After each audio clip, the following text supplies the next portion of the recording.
Avant toute chose, dans cette analyse, je vais régulièrement évoquer Death Note et Code Geass. S'agissant de deux œuvres majeures qui commencent à dater maintenant, je considère que vous les connaissez. Mais si toutefois ça n'est pas le cas, eh bien arrêtez tout de suite cette vidéo pour rattraper votre retard, vous ne le regretterez pas. Et salut tout le monde, on se retrouve aujourd'hui pour ma toute première critique manga. Depuis que j'ai remis ma chaîne à jour avec mon dernier Pop Review, je vais maintenant essayer de me faire plaisir et si possible de vous faire plaisir en parlant de tout ce qui me passionne. Il sera donc aujourd'hui question d'un manga dont je n'ai eu connaissance que récemment, je viens de finir le 12e tome et il faut que je vous en parle. Vous avez lu le titre, on va parler de Hajin. Générique.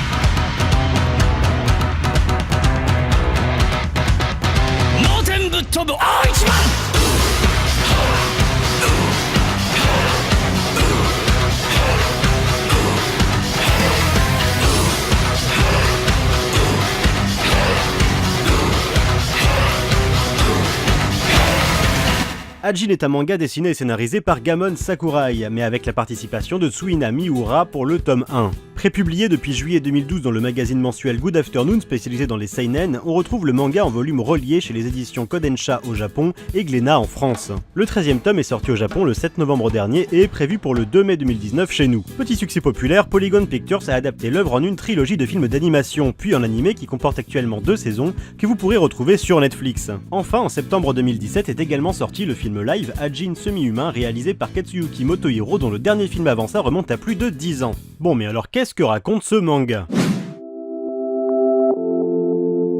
Les Hajin sont des êtres rares et immortels. Ils sont en tout point semblables aux hommes, il est même possible que certains d'entre eux ignorent carrément qu'ils en sont un. Ainsi, la seule façon de savoir qui on est, c'est de mourir. Si on revient à la vie, c'est qu'on est un Hajin. On ne sait pas grand chose sur eux, ils sont immortels donc, mais ont également la possibilité de voir leurs membres repousser. Leur cri peut paralyser tous ceux qui se trouvent à côté, sans graves conséquences sur la santé, et ils auraient la possibilité d'invoquer un étrange spectre noir. Quand notre histoire commence, on n'a à ce jour retrouvé que 46 Hajin. Et c'est ainsi que Kei Nagai, un lycéen japonais banal, se fait renverser par une voiture alors qu'il rentrait chez lui. Revenant miraculeusement à la vie, les témoins de la scène vont comprendre qu'il est un Hajin. Maintenant poursuivi par tout le Japon, le quotidien de Kei va être chamboulé, il va devoir fuir. Les Hajin n'étant pas considérés comme des êtres humains, le gouvernement japonais a créé une organisation dont fait partie Tosaki, chargée de les étudier et de comprendre leur vraie nature. Dans le plus grand secret, pour ne pas choquer l'opinion publique, il mène d'horribles expériences sur ces êtres immortels. Pourtant, Sato, un vieil homme énigmatique aux motivations inconnues, semble lutter pour les droits des Hajin. En effet, lui-même en est un et a fait libérer son ami et collègue Tanaka des laboratoires du gouvernement. Rapidement, Kei va devoir choisir quoi faire dans ce qui ressemble aux prémices d'une guerre qui va voir s'affronter deux camps. Le manga va donc suivre tous ces personnages, chacun luttant pour ce qui lui semble juste, dans un monde où la notion d'être humain devient floue et où la valeur même de la vie est mise à mal par ceux qui ne peuvent connaître la mort.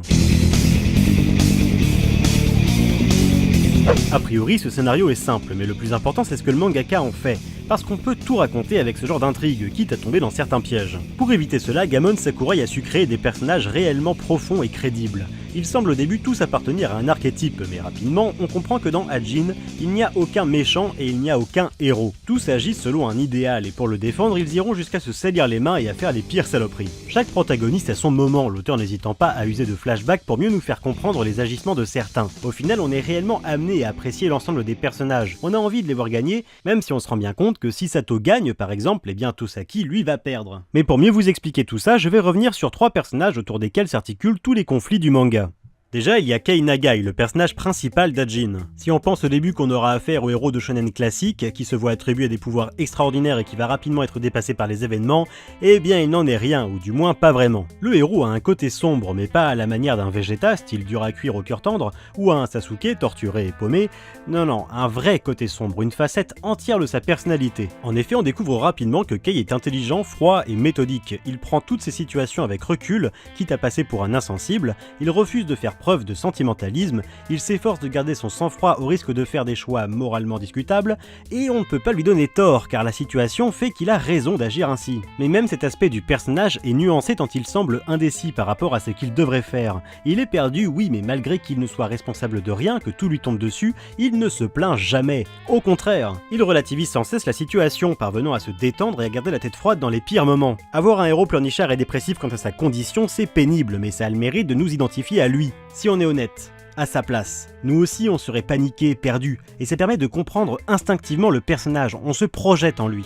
Dans le cas de Kay, il n'est pas question de se reconnaître, il n'est pas comme nous. Il réfléchit vite, bien, avec du recul, il garde son calme et n'hésite pas à suivre sa morale, quitte à se mettre en danger. Il parvient à peser le pour et le contre en toutes circonstances, il reste concentré. Il a même une bonne conscience de lui-même, il sait de quoi il est capable et a confiance en lui, ce qui est très important pour prendre des décisions, se battre, etc. Alors forcément, l'identification étant impossible, on pourrait se détacher du personnage.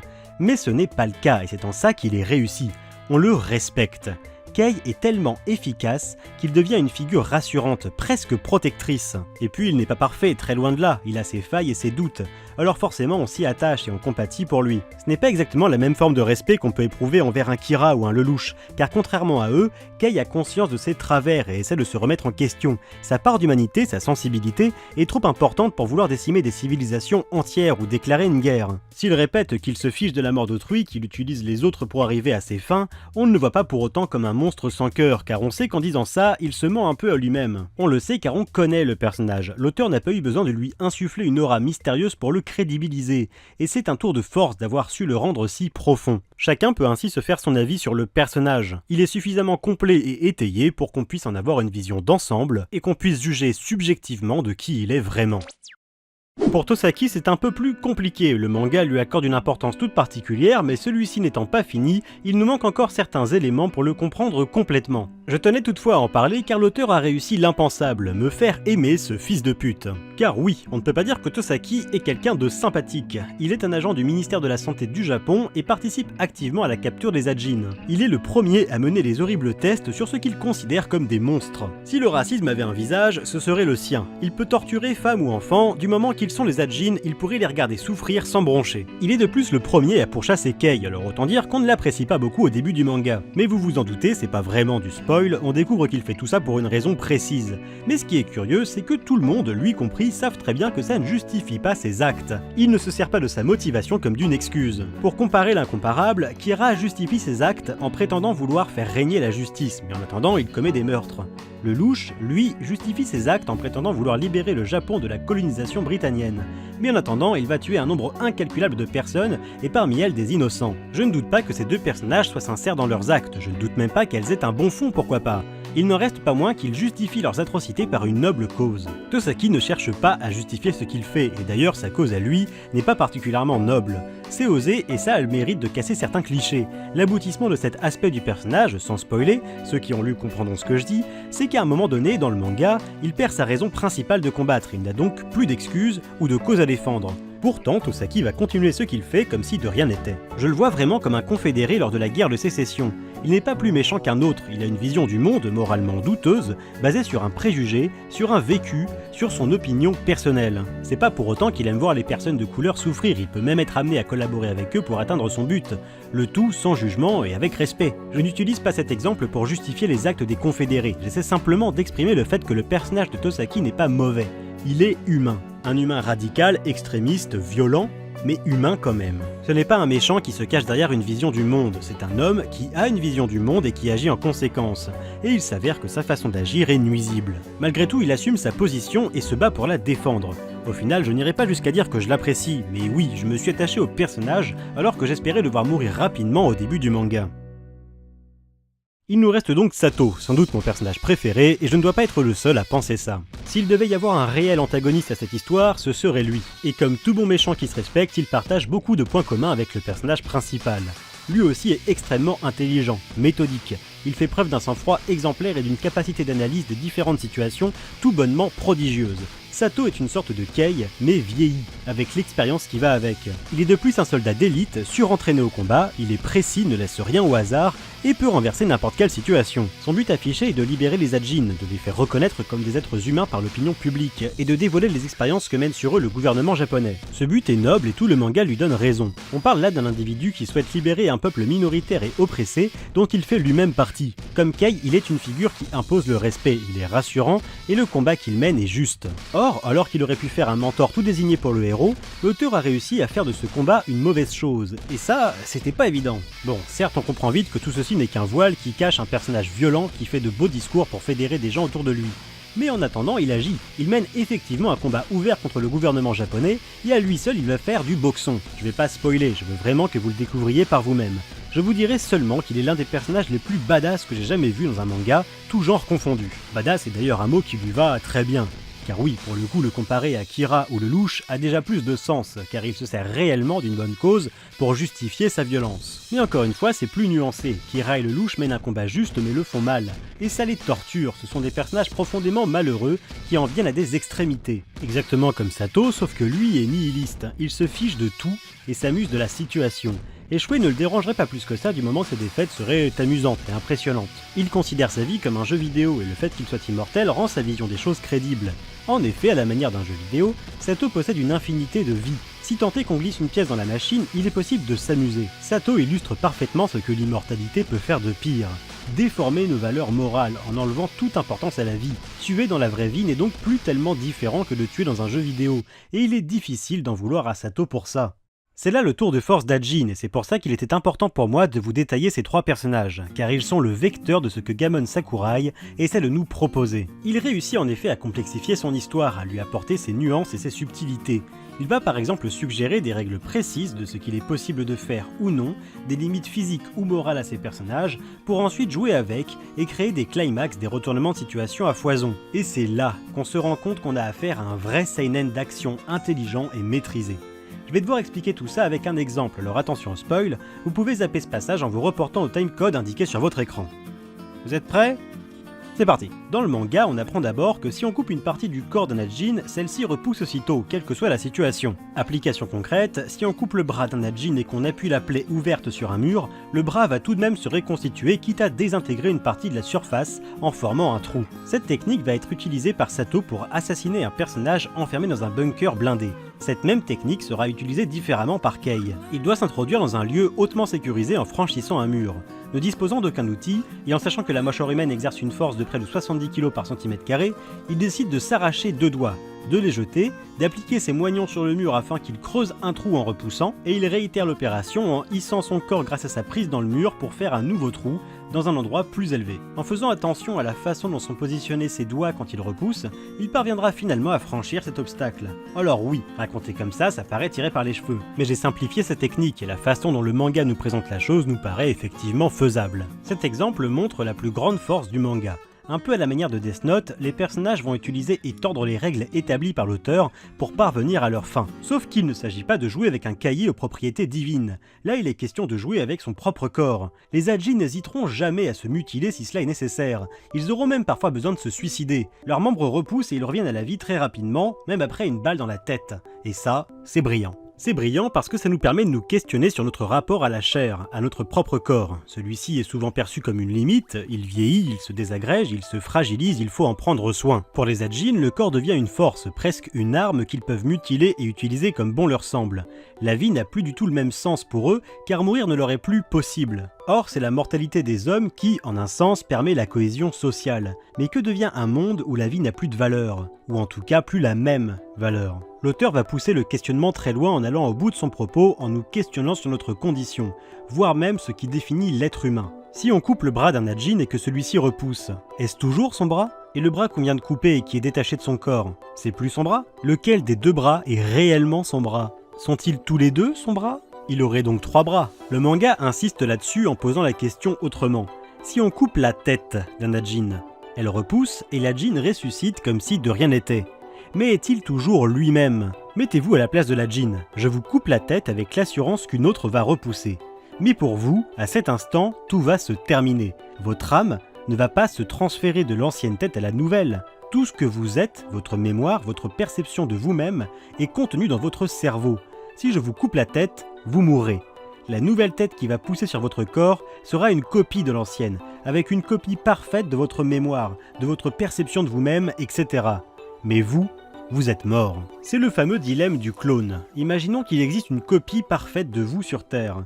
Seriez-vous prêt à mourir pour laisser votre double vivre à votre place ? Vous êtes en tout point identique, vous avez les mêmes souvenirs, les mêmes passions, le même travail, mais si vous mourrez pour laisser votre double vivre à votre place, même s'il restera sur Terre une copie en tout point semblable à vous serez mort. Oui, je sais, ça fait un peu tourner la tête. D'ailleurs, si le sujet vous intéresse, Monsieur Phi a fait 2 vidéos sur l'identité personnelle que je vous recommande pour approfondir tout ça. Mais bon, outre ces questionnements plus philosophiques qu'autre chose, le manga nous parle aussi de sujets plus concrets, comme le racisme, l'acceptation de soi, notre relation à ce qui nous est inconnu, et l'auteur arrive à nous en parler sans jamais tomber dans le pathos ou le mélodramatique. Alors je sais que tout le monde ne lit pas un manga pour réfléchir, ou en tout cas pas à ce point-là, et ça peut se comprendre. On peut simplement avoir envie de se détendre devant quelque chose de divertissant. Et c'est justement sur ce point-là, je crois que le manga a réussi à avoir son succès. Il est divertissant. Alors oui, là je vous parlais de ses thèmes, de ses messages, mais je vous rappelle qu'Ajin est avant tout un manga d'action. Et il a selon moi réussi à faire ce qui pêche parfois dans Death Note, être à la fois intelligent et divertissant. Car oui, dans Death Note, référence du genre, acclamée de tous, je suis désolé, mais parfois ça explique trop, ça s'éternise en réflexion. Alors je ne dis pas qu'il faille forcément de l'action bête et méchante entre 2 dialogues chiants sur le sens de la vie pour que Jean-Michel Wiener ne s'endorme pas. Non, je dis qu'on peut faire de l'action intelligente. Gamon Sakurai réussit ça. Mon but n'est pas de vous dire qu'Ajin est meilleur que Death Note. Je mets simplement en relation 2 mangas qui se veulent intelligents et divertissants. Or, selon moi, c'est justement sur cette harmonisation de l'action nerveuse et la réflexion qu'Ajin parvient, sur ce point-là, à surpasser Death Note. La question est alors de savoir comment c'est possible. Comment le mangaka est-il parvenu à réussir ce mélange avec un tel degré de maîtrise ? Eh bien, c'est grâce à son découpage. Le rythme du manga est effréné et efficace. S'il n'y a pas beaucoup de double pages, Gamon Sakurai n'hésite pas à utiliser une planche entière pour un seul dessin. Les cases sont grandes et peu bavardes, et les pages sont aérées. Le texte, bien que très présent, est dilué avec brio, ce qui fait qu'Ajin ne paraît jamais vraiment bavard, malgré la quantité d'informations qu'il a à nous donner à chaque chapitre. En résultent des tomes qui se lisent très vite et qui s'enchaînent comme des Smarties. Aucun temps mort, l'histoire file et l'auteur semble savoir où il va comme si tout n'était qu'un seul et même arc narratif géant. Il n'y a pas de fanservice intrusif, pas de moment détente pour rire à coups de tranche de vie, rien.